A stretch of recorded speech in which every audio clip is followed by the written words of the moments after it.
Hello, and welcome to Selling in a Skirt with Judy Hoberman. I'm Judy. If you're back as a repeat listener, welcome. We are so excited to have you. And if you're brand spanking new, welcome to you as well. We're happy to have you and excited for you to be here. Selling in a Skirt is all about commitment and connection and creating these amazing relationships. We like to empower professional women as well as encourage men to champion and sponsor and advocate women, to women, for women, around women. What I love most about what I get to do is to introduce you to some amazing people, and today is no different. And I'm excited to bring you Sarah Victory. Do you not love her name? I mean, her name alone speaks volumes. So I'm going to read a little bit about her, and then I'm going to let her talk to you about herself. So Sarah is an international best-selling author of numerous best-selling books, including Double Your Business in 1 Year or Less, Do Something Brave Every Day, and How to Be Powerful. She's also the Chief Visionary Officer for the Victory Company. Her company began in 1995. She's got lots to tell you. She's also an award-winning speaker. She's performed for over 3,000 distinguished audiences and 3.5 million live participants in the U.S., Europe, and South America. She has been on radio shows and podcasts, and she has her own new podcast that we're going to talk about as well. Her clients are, it's just the list of who's who. That's where she's been on. So I want to bring Sarah on so you can actually meet her, and we can talk to her personally. So Sarah, welcome. I'm so happy for you to be here. Thank you. Thank you so much for having me on. It's always lovely to see you. Yeah. Judy, you're always a spectacular person to talk to, and I'm honored to be here. Thank you. Well, thank you. And you're one of my favorite people, and you always make me smile. So thank you for that. So, of course, with your best name, Sarah Victory, we love that first and foremost. But I want you to tell everybody who you are, what you do, and what you love most about what you do. Well, first of all, I can't take credit for the name. It came with the really hot husband. And so, yes. He went from cute to hot? Yeah, lately he's been really extra great. So typically he's just a cute husband, but lately he's been extra special. It came with the guy. I sort of scored on both the name and the guy. What we do at our company, the Victory Company, is we help businesses grow, and we help them grow quickly and exponentially. My speaking has obviously been Double Your Business in 1 Year or Less, which I have done 3.5 million participants, and about 3,000 organizations. I'm in Europe right now, in the country of Malta, which I'm embarrassed to admit I had to look up exactly where it is before I came when they offered me the project. It is beautiful, and I can highly recommend it. We really just do one thing at the company, and that's double every business that we can touch. One of my best friends says that I can grow anything except a house plant. So that's kind of what we are all about, and we love to help people. I mean, the easiest way to explain it is how I ended up in Europe, which is the most bizarre thing. So I'm speaking at this lovely audience, and this woman comes up to me, and she's basically a gazelle. She's like 9 feet tall, absolutely gorgeous, and even has a British accent. And she says, "Oh, I would love to double my business." And I said, "I think everybody, there's another 1,500 people in the room who would also love to double their business, which is why I have a job." And she laughed, and she said, "Can we have tea? I'm serious. I want to double my business." I said, "Great." So we sit down, and she starts telling me about this division she has and that division she has, and what's in Ireland, what's in England, what she wants to do in Mexico. And I'm thinking, wow, this is a pretty big business. And we typically work with companies anywhere from like 3 million to 50 million. And all of a sudden I said, how big is your business exactly right now that you want to have help with doubling? And she said, in 1 year or less is the name of our program, Double Your Business in 1 Year or Less. And I thought, well, this is a big place to double. And so it was about 75 million. And I thought, you realize there's no way I can double all of that in a year. And she goes, "Oh, no, darling. If you could just do it in the next 5 years, it'd be fabulous." And I said, "Okay, I can work with that." And so I said, being a good consultant, I had no idea where to start. And I said, smart consultant question, what do you think it would take to double your whole business in less than 5 years? And she said, "Oh, I know exactly what it'd be." She said, "I need to get into Coke and Pepsi and Quaker." And I said, "Really?" Really? Okay. I can work with that. And what they'd mainly done to that point was just growth by acquisition, buying lots of stuff. And so their ability to sell was, well, they should have been watching your show, because their ability to sell was really not good. Their strategy was to contact those three companies 1,000 times a day and say, we're really awesome. And shockingly, that was not working too well. So it was not going too well. So for 15 years, they've been banging on those three doors and not getting anywhere. So I said, okay, I think I have a better strategy. Let me work with your salespeople. Let me work with you. Let me see what we can do about making you more of a player in the industry. And I said, let's get you in there. And then before I do that, usually I will also make sure that I think we've lost you here Nope, somewhere. I'm here. Hello. Okay, we lost you for a sec. Yeah, we'll also make sure that that the company won't implode when I love to double things, but you can implode things when you double them. There's not enough infrastructure. Only company we've ever gone into where we went in and checked, and almost every single thing was just flawless. The only thing they needed was a couple of virtual assistants that we were able to source for them. So at the end of 8 months, we got them into Coke. At the end of and then it's about 14 months Pepsi, and 22 months, and I was counting every month, was getting into Quaker. And they literally went from 75 million to 156 million, like within a month. Oh my God. So I became very popular there. We had a big party. It was wonderful. And so she came by Chicago and we had a great dinner. And she said she wanted to do it again. And I said, do what again, girl? What do you want to do again? And she said, oh, I want to double it. I want to double again, darling. And I went, oh dear. I didn't know how to do it the first time. I don't know how I'm going to do it this time. But we figured out a bunch of strategies that seemed to be working so far. And she had me in Mexico, Portugal, France. Now I'm in Malta. I've been in England a bunch, and we're doing our best to get them from 156 to 300. So that is how I ended up being in a foreign country with languages I don't speak on a regular basis. But it's So exciting also, though.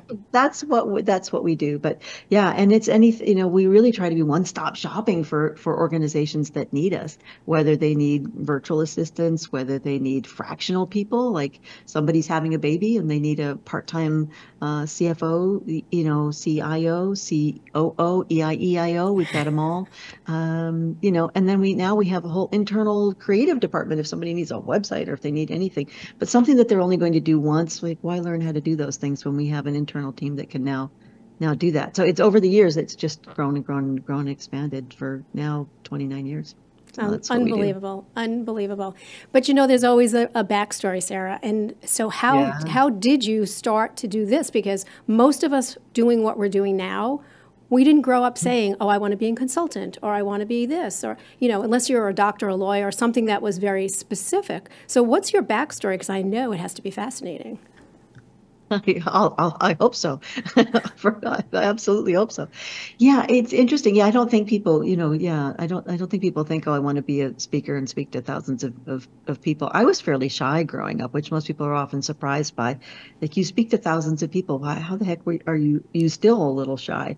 And I think it's just some part of your soul comes to life when you're doing what you're really truly meant to do. And I'm really meant to help people grow and succeed. And actually, if you really want the insider backstory, when I was a little kid, I had something pretty extraordinary happen to me.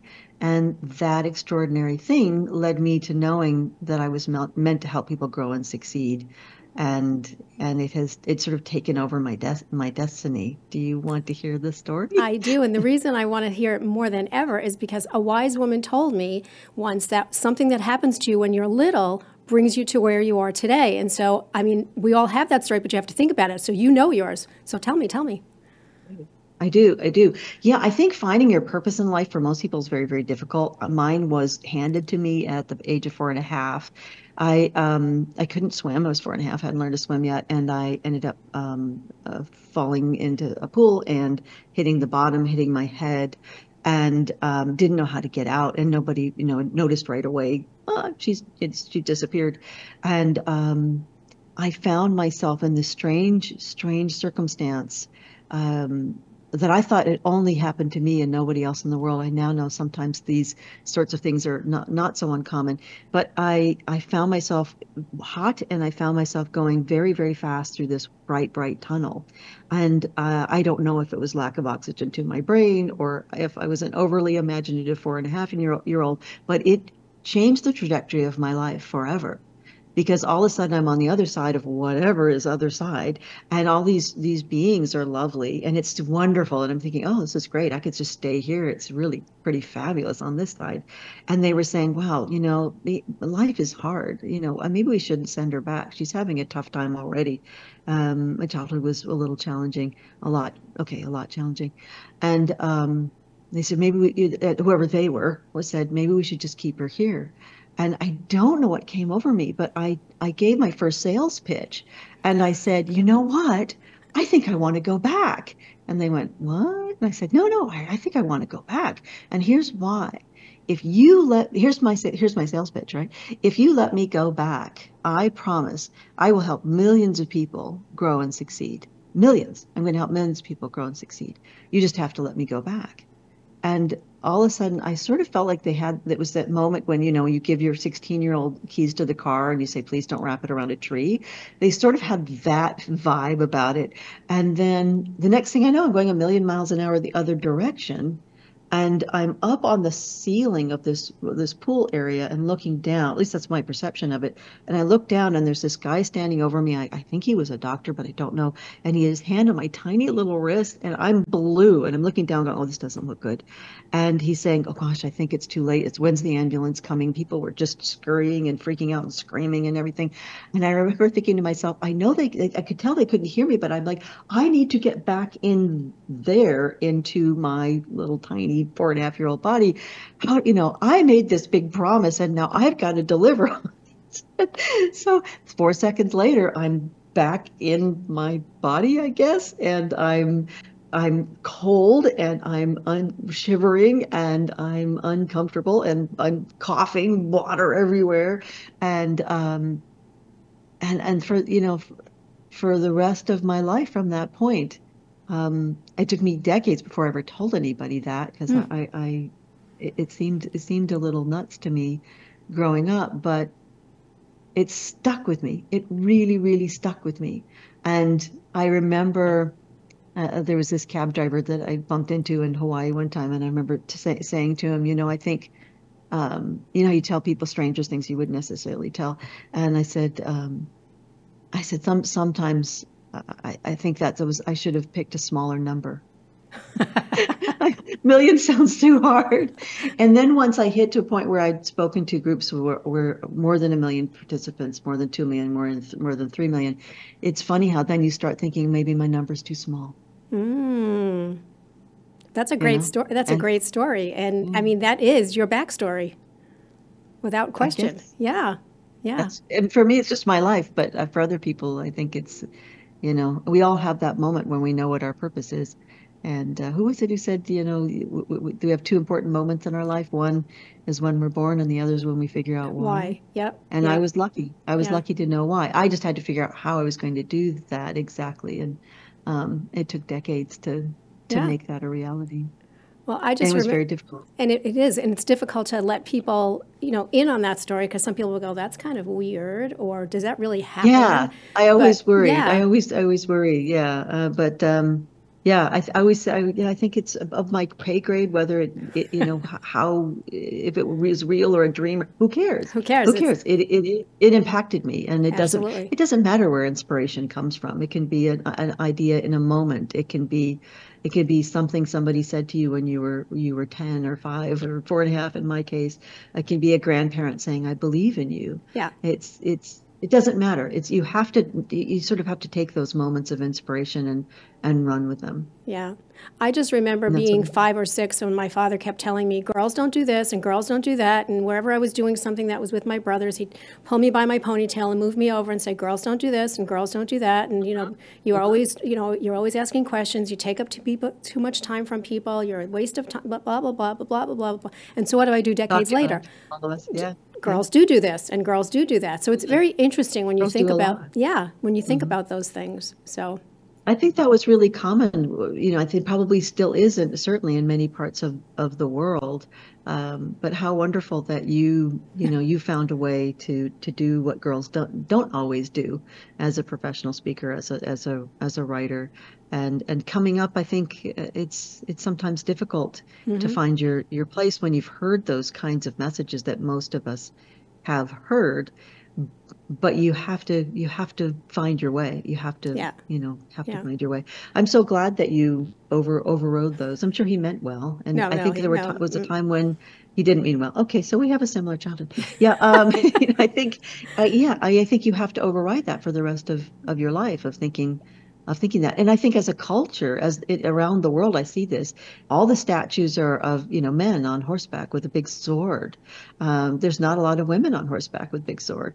I mean, you'd see all the sculptures, Yeah. all the big plaques. They're always about men. And that, I think that impacts whether or not we think that we can do things that guys can do, or do we always think that we're the backup singers to Yes. to them? Yes. Less And than, not eventually enough. you Yeah. have to kind of come out and shine. And that has been having grown up very shy, being that visible has been really, really difficult for me, and something that people are always surprised about. But Yeah. but that was the truth of what inspired me, whatever it was that actually happened. And I think also, we have tapes that are, that are in our minds, and you have to learn to rewind the tapes. And the other part of it is that it's not, some of those things, like mine were totally negative for my entire life. I have to remind myself that that's not my story anymore. That's what happened to me Yes. or for me or with me, but that's not my story. But I held on to that as my story for a long time, but it's not anymore. And I think that's part of it. You have to remember that you don't have to hold on to these things that are pushing you down or limiting you or anything like that. So I want to turn Yeah, to I to think some so. yeah, I want to turn That's to one of brilliant. your other yeah, well thank you. It took years and years. So, but Well, that's where wisdom, yeah, it's where wisdom comes from. The wisdom isn't usually one born in a second. It takes yes. years of really exploring it. Good Yeah. for you. Yeah. Yeah. And So look how you turned out. Amazing. yeah, well that's because you're my biggest fan and I'm yours. That's how it works. So Perfect. but I want to Yeah. talk to One of them. you. I want to just shift a little bit because you talk about do something brave every day, and which is Yeah. something that a lot of people can't do or a lot of people shy away from. What's your definition of being brave or bravery? So what does something look like? Because if somebody says, well, I want to do something brave, but it's probably something humongous that I have to do, and that's not always the case. So what's your definition? That's a really good point that I should make more often. I love that. I'm stealing that. That was really smart. Go for it. Yeah, I mean, brave. I always say brave isn't, standing up in front of an oncoming train. That's stupid. Brave is sometimes, brave is that's just dumb. We don't do dumb things.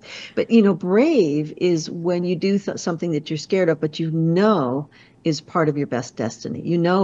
Is how you're going to, I always say, double your business, double your impact, and change the world. And sometimes changing the world means changing you. Which I saw a quote by you on LinkedIn and Facebook the other day, which I thought was brilliant, where you said that. And but it's how it's sometimes it's a small thing. It's something you've been putting off forever. It's that phone call or that Zoom call you haven't set up, or it's that post that you were too chicken to put up on social media, or it's that article you've been meaning to write, or it's that connection to a connection to a connection that would make a big difference, but you haven't done it. So sometimes it's not always the great big grand things. Sometimes it's those little disciplines of day after day after day of maybe reaching out to 5 people every single day for a whole year and seeing what happens. It's sometimes it's those smaller things, but it came, that phrase, which is our slogan for the company, and also one of the speeches that I do less frequently than double your business in 1 year or less, for obvious reasons. Most people get up in the morning wanting one more than the other. But the do something brave every day actually came out of an experience that I had that I don't know if I've ever shared with you, but I could Yes, I think you if we might have have, time. and I think you should because I think it was very powerful, very powerful. So yes, please. Oh, thank you. Thank you so much. All right. Well, I was in California at the time. I live in Chicago now, but I lived in California for a long time. That's where I met the cute slash hot husband, Steve. And so I'm driving, I went to this party and I'm wearing the off the shoulder dress and all, feet being all fab. And I had a wonderful time. It was very, very late, like 2:30 in the morning. And so then I hop in my car, start driving home, and as I pull up into my driveway in California, nobody bothers to even drive into their garage because it's like 72 and sunny all day every day, and so I park, and as I'm about to get out of my car, I'd left the windows down because I could I wanted to feel the smell of the ocean, and I wanted to I wanted that salt on my face, and I'm singing along to the radio anyway. So anyway, I get home, and then I see out of the bushes all of a sudden this figure comes right up into my into the car, and he's right above me. There's a big male figure and rather menacing. And I see that he's got his hand in his pocket like he has a gun in his pocket. And I think this is nightmare bad. And he looks down at me and I can just barely see the bottom of his chin. And he says, "Excuse me, ma'am, but I need you to take me to Anaheim." And I went, well, first of all, he called me ma'am. That's a bit strange. This is like the politest carjacking ever. And I also, and I also thought, well, I'm way too young to be a ma'am, but he doesn't know that. Yeah. So, but there's like this whole, so you don't think any of the things you think you're going to think. I didn't like honk the horn or turn the key back on and run or scream or any do anything you're supposed to do. I just froze. And 4 seconds later, the guy is like a ninja. He's opened up the other door because the window was open, and he's sitting next to me. And I'm thinking, I guess I better drive this guy to Anaheim. Like, why am I driving to Anaheim? So I start driving on the freeway, and I'm driving along, and I'm starting to panic, and I can feel like my heart is pounding out of my chest, and my palms are all sweaty. And so finally I think, okay, I'm going to look at this guy and see what I'm dealing with, right? So I'm driving, but I have to look. So I look over at him, and all of a sudden I realize this guy is about 15 years old. And he's had his hands outside of his pocket, and there's clearly no gun. And he's sobbing, absolutely uncontrollably sobbing. I've never seen anything like it. I mean, absolutely just complete meltdown misery. So I so I looked over him and I said, "Are you okay?" Which may be the most codependent thing I've ever said. I was like, and he's like, "No, I can't do anything right. I'm stuck at everything. I couldn't even hold you upright." And I was like, "Oh no, no, you were really scary. I don't know if you realize this, but I was really terrified. You're great at that." Because once a motivational speaker, always a motivational speaker. You got to pump people up, right? And I don't like, what am I doing? This poor kid, right? And I was like, "Okay, tell me what's going on." And then he told me he'd been in and out of foster care, and he went back to his home. And the middle of the living room was a meth lab. It was just like the entire room was a meth lab. And so there was an FBI raid 2 hours after he was allowed to come home, and he slipped out of a window and ran and ran and ran and ran and ran until he got just exhausted. And then he saw me, and he thought he had a couple of buddies up in Anaheim and might be able to stay with them for the weekend. It was a Saturday. But he did, he's like, "I could just take her keys and I could drive, but I'm 15. I don't know how to drive, and I don't have a license." Like, okay, 15-year-old logic. Got it. Sure. Makes total sense. But it was, he just, there he was. And I said, "You have a tough situation. I didn't have the easiest of childhoods in a variety of ways either." And he's like, "You?" And I was like, "Yes, me." And I said, "But at a certain point, I realized what I think you're going to realize, which is you're going to need to create your own destiny. You're going to need to find a way to make yourself valuable in the world and make the world valuable for you." I said, "So if you could do anything, if you could, if we could wave a magic wand or sprinkle fairy dust over your head, what would you want to be doing?" So now I'm playing consultant, right? All the way up there. The poor kid's probably like dying to get out of there at this point. And he said, "I would work on old motorcycles, and I'd work on old cars, and I would make them cherry," which apparently means good. And I said, "Oh, that sounds great. Well, how could you start doing that now?" He goes, "Well, there's special schools you can go to that'll help you learn how to do that while you're still in high school." And I went, oh, wow. He goes, and there's special housing. He goes, there's this one social worker. She really likes me. She might talk to me about it. I said, oh, really? Isn't that interesting? So it's incredible how this kid's already got an imagination of what could happen. I said, oh, really? Neat. That's great. I said, what would be your first step? He says, well, I call her on Monday. I said, oh, great. That sounds fantastic. So now we're in Anaheim, in the sketchiest part of Anaheim. Sorry, Anaheim. And we're driving along. We get to this house and he goes, well, this is a really bad neighborhood. I'm going to wait till you drive away, make sure you're okay. I said, no, no, no. This is a really bad neighborhood. I'm going to wait till you get up into the house. His buddies are waving and everything and make sure you're okay. And so we're like having this little conversation and I see him grab my business card and slip it into his pocket and didn't say anything.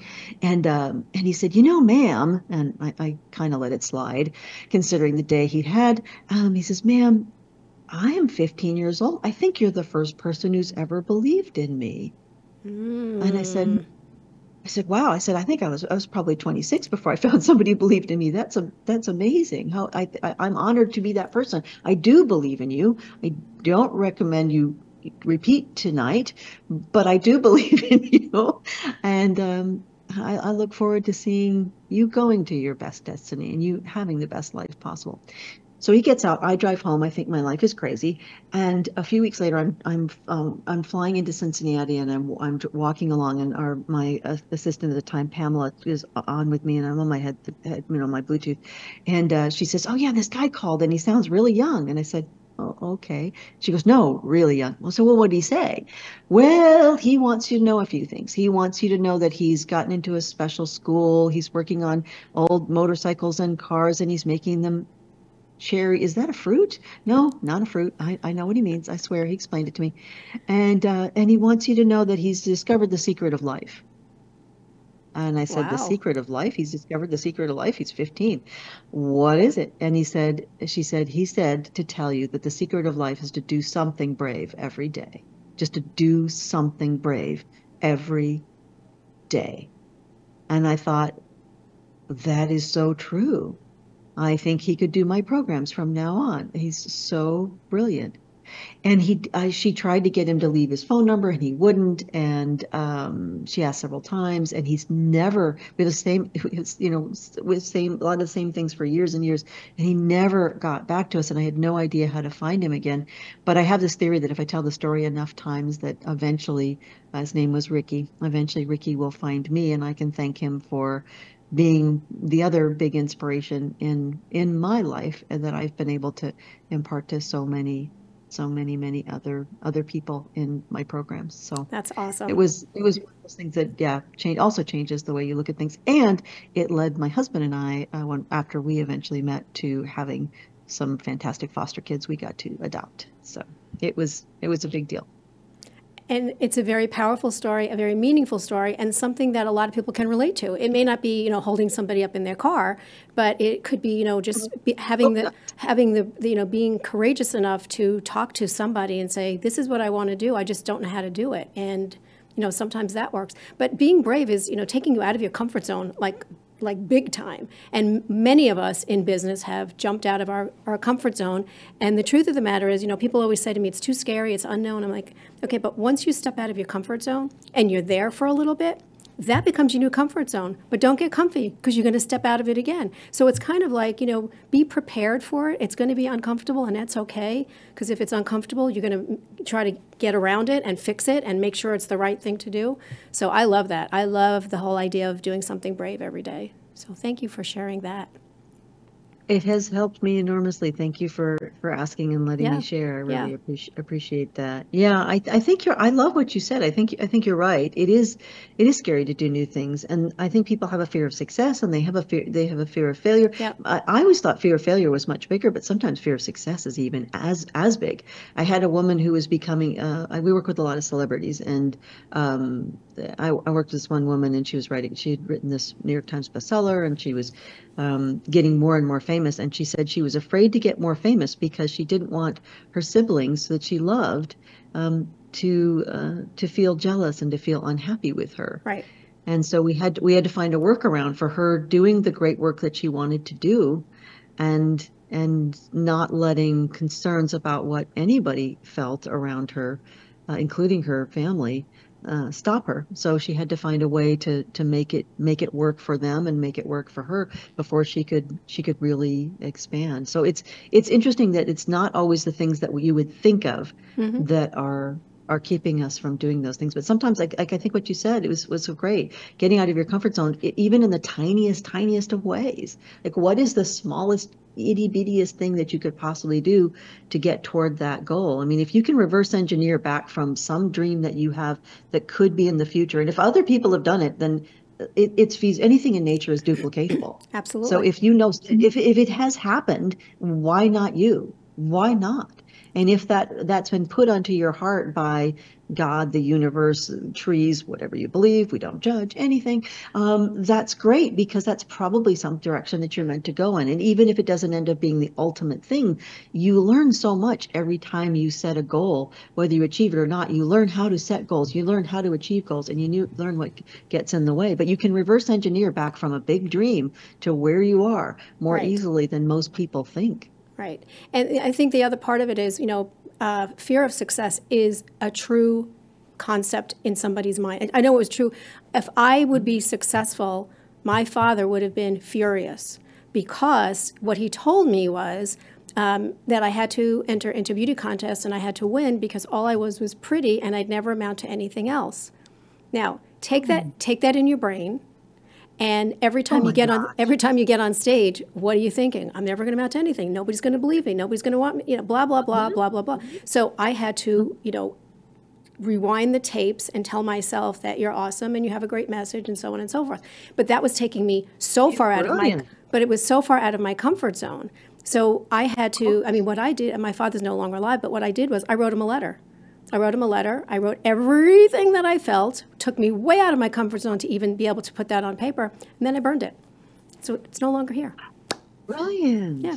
Yeah. Oh, that's Crazy. really, really It's brilliant. crazy. I love It's that. crazy. What a great idea. Yeah. Yeah, because yeah, I mean, because how are you going to step out of your comfort zone Yeah. if you've got all these voices in your head or a And the wall particular voice in standing your there. head, and the wall standing there between you and where Yeah. you want to go? Yeah. And then people wonder, why am I not getting anywhere? Yeah. It's because consciously or unconsciously that got in and stuck. That's And right. your job is to go in and unstuck it or Unstuck it. unstick it or whatever. But Whatever yeah, the word is. I But think yeah. how brave of you to write that letter and to say, yeah, your ill intentions are no longer going to rule me.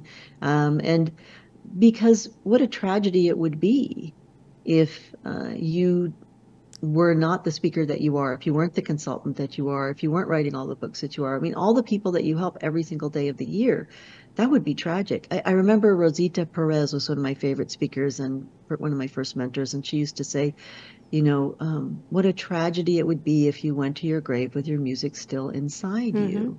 And you have made sure that your music is coming out and your genius is being shared with the world. And thank God for it. We are all better because of it. Well, So thank you. congratulations. That's something some people never, ever, ever get. Yeah. And you were able to work through it to a point where you can really help a lot of other people. And I think that's brilliant. Wonderful. Well, Congrats. you do know the first time I told the story out loud was my TED Talk. Imagine that. Like, yes. Right. Yep. Yeah. Okay. I want to get back to what you do the best. And there you are doing a TED Talk. Funny for a girl that somebody said was pretty but would never amount to anything. I think somebody was wrong, and you've overcome that. So congratulations on that too. Thank you. I And on your appreciate TED you. Talk. I told you you're one of my favorite people. Okay, let's talk about what everybody asks you for: double your business, double your impact, change the world. So everybody that hears that, that's the first thing they want to do. I want to double my business. I want to have impact. So how do you, obviously not everybody can do it by themselves, and they shouldn't do it by themselves. So what do you do when somebody comes up to you, other than this woman that wanted to double from 75 to 150 million? Most people aren't coming to me at 75 Let's talk million, about some like the normal people. So what do you do? What do you say to them? Like, sure, I can help you, but like, is there a process that you go through to see if it's somebody that you can help and for them to get to where they really want to get to? And are they serious? Will they do the work? Well, those are all questions that absolutely run through my head every single time, because Yes. at a certain point, you can't take absolutely everybody. I think what it takes to double your business is often two fairly simple things. One is to figure out what are you already doing that's working and why are you not expanding that? I mean, if you're speaking and that's getting you a bunch of business, or well, here's an example. I had a gal that came to me and I said, "How did you build this business?" She said, "Well, I did all this speaking and then, I just got tons of business." And she said, "But that stopped." And I said, "What stopped?" She goes, "Well, I'm not getting as much business." And I said, "Are you still speaking?" She said, "No." I said, "Well, save your money, put your money back in your purse, and Start I will speaking. give you all the advice you need. Go back to what you were doing that was getting you all this business that you stopped doing for whatever reason." But sometimes I always say, brain surgeons can't do their own brain surgery. We're all too close to these things to see them. And Absolutely. sometimes my job is to state the obvious. That was pretty obvious. So it's, yeah. So number one is what were you doing before that you're maybe not doing, or what are you doing that you could expand and do a whole lot more? And the number two is if you are the primary person who's building your business. Now, it also works if you have a bunch of salespeople. So what are you great at, and what is each individual salesperson great at? Because you may be trying to train a salesperson, and I know you do tons of sales training, Judy. But what is something that they're great at? If they are fantastic at doing LinkedIn lead generation, let them go for it. Don't try to turn them into you. Oh, but my whole business is built on networking. Well, yeah, I'm a great networker. It took me decades to get really good at it, and I love talking to people. And so that should be how I bring in business to our company, and is what I do a lot of the time. But I've got salespeople on my team who are very different personalities. So we always look for, well, what kind of selling have you done in the past, and what kind of selling have you done that successfully? And we can again expand and exploit what somebody's real true talents are. I think there's a form of sales and a form of marketing. They're two different things, obviously, but for every individual and for every company. But I tend to look for people who do want to be the star, are the celebrity, or could be that bigger celebrity. They want to write that best-selling book. They want to be on a bunch of stages. They want to change the world in a positive way. And that's kind of the first thing I look for. I sort of feel like this crazy talent scout where I'm looking for people who could make a huge impact on the world. And I think everybody makes an impact, whether, stay-at-home dads or moms make a huge, there's nothing bigger of an impact than impacting a child, as we both know, from a positive, if it's a positive, in a positive way, that's life-changing for that person, and that is a ripple effect on the rest of the world.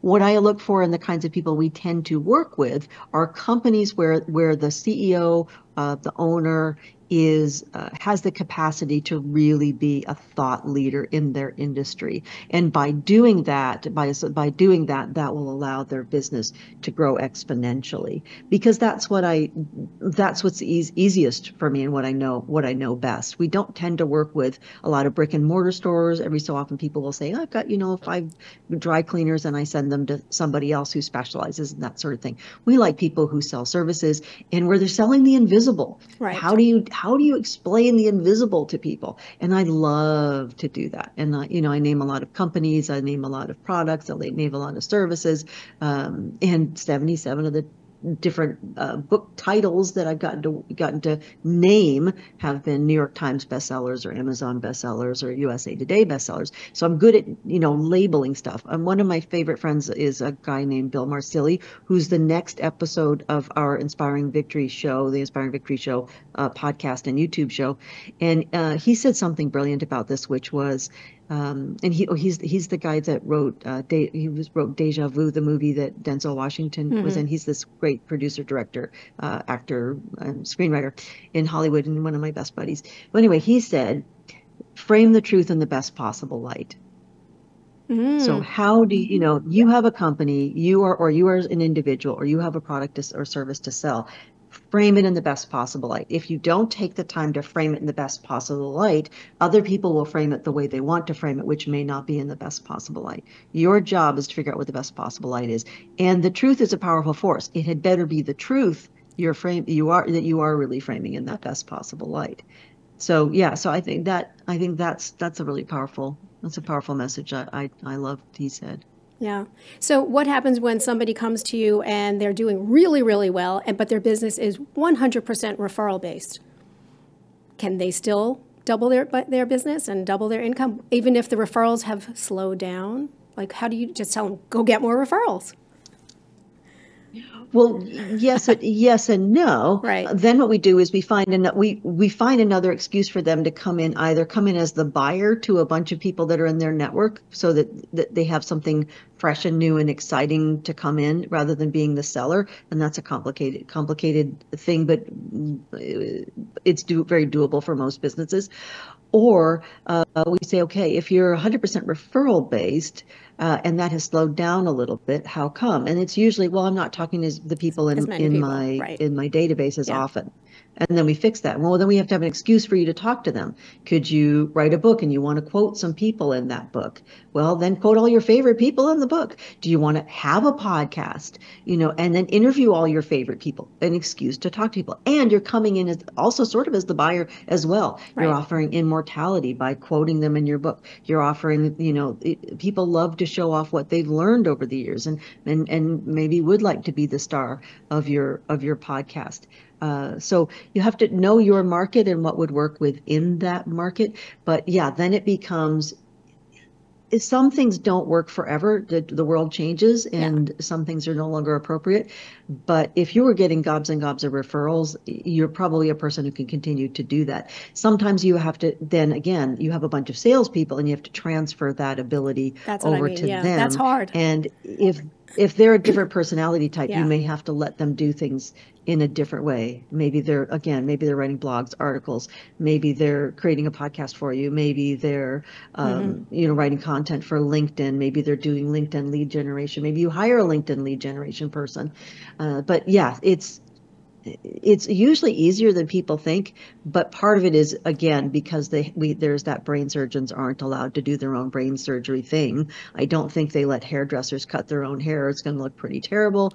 So it's the fact that I can come in and look at stuff and say, oh, okay, this is obvious. And what I've learned over the years, I thought it was obvious to everybody. I now realize that partly because of my experience and partly because of the way my brain is wired, it is obvious to me, which is why I keep having a job.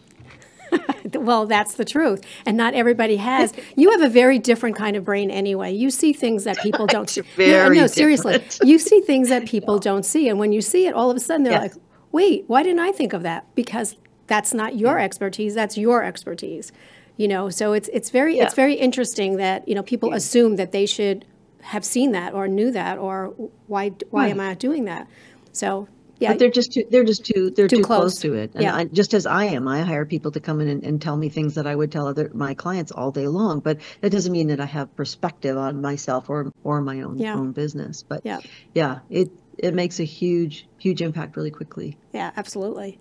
So what are you most excited about for the rest of 2024? I know your podcast is new, so I know you're excited about that. So I'm so psyched about having the show is doing really well on YouTube and all over the place.